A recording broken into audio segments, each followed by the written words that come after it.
All right, guys, let's have a look at COREWEAVE. So this stock today is down 9%. And I was talking about that this stock at some point will pull back. And for those people who think that we talk about one side, well, go back, take a look at the videos. 1, 2, 3, 4, 5, 6, 7 videos about COREWEAVE. Very first one, when COREWEAVE was sitting at $40, $50 levels, nobody was talking about this one. I think I made a video about saying, hey, this stock is going to $100. And then as soon as it started hitting $100, squeeze mode, 200%, 400%, and then last two videos, so essentially from June 3rd, I think June 3rd, somewhere right there, I was saying that this is about to top around somewhere right there, and you can see this is somewhere right there. From there, yeah, it did give you a little bit of a hiccup, chop around, and then it took out that high, but it didn't go too much higher, and pretty much spot on with defining how high it could go or potentially like roll over.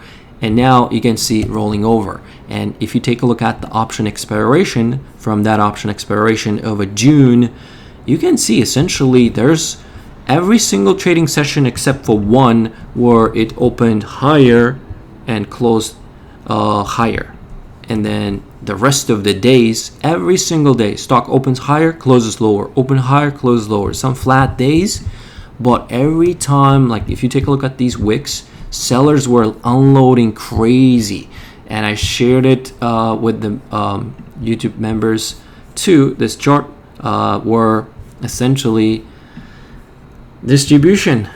This is how they do it. A lot of selling came in. You can see these large orders pretty much distribute the heck out of it.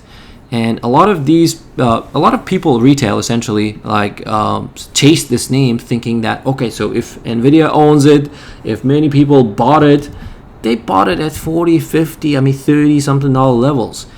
And they pretty much chased it, and a lot of people chased it, unfortunately, at highs at 140, 160. And we talked about this one, that this would happen.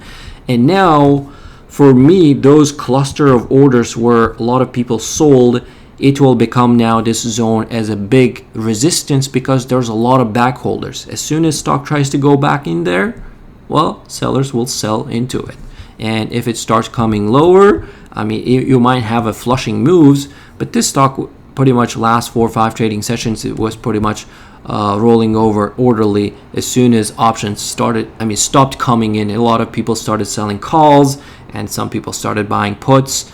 I didn't trade this name. I don't have a position. But I think that when these kind of IPOs come in, you can just go back, take a look at my channel. It's been like 5 years. We talked about many names. Pretty spot on regarding how low they could go and when they could turn around. So if this stock is going to turn around, it has to be because of their fundamentals and because of their earnings. So they're reporting earnings August 14th.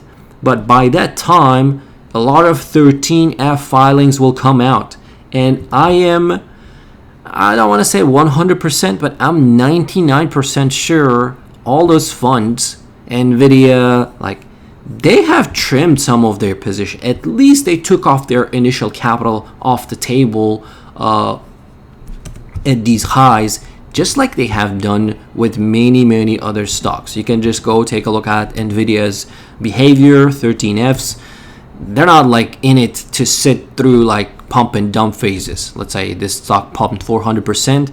Well, of course they're going to take profit, and you will find out right there. I'm pretty sure they sold at least half of it, just like they did with ARM Holdings when they bought it, a big chunk, and then as soon as stock went parabolic, they just dumped it. And same situation right here.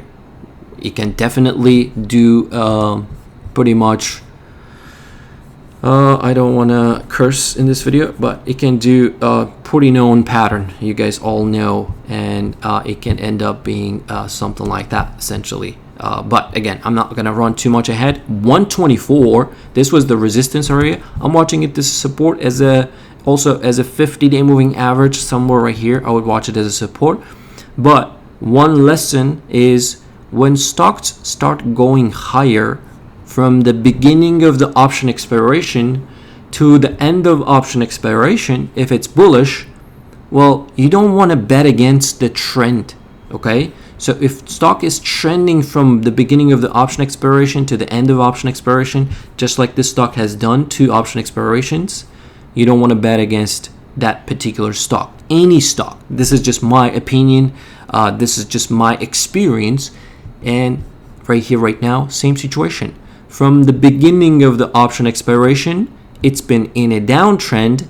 And for me, there's no reason to think that 1 week left into the option expiration that this stock could just reverse and go back right into that highs. No, I think any pop, just like I said, sellers will show up and it will just pretty much, pops will be like stair step down up until this option expiration. Again, this is just purely my opinion, okay? And then next earnings report, next option expiration, it can just stay in the range, kill premium because it still has very high average true range, meaning volatility, and it can kill a lot of premium if it next option expiration if it starts chopping. Again, I will talk about this one next option expiration for sure, but so far going into July 18th option expiration, I believe there's no reason for me personally to be bullish this stock when it's already showing weakness and has been showing weakness and has been in a downtrend,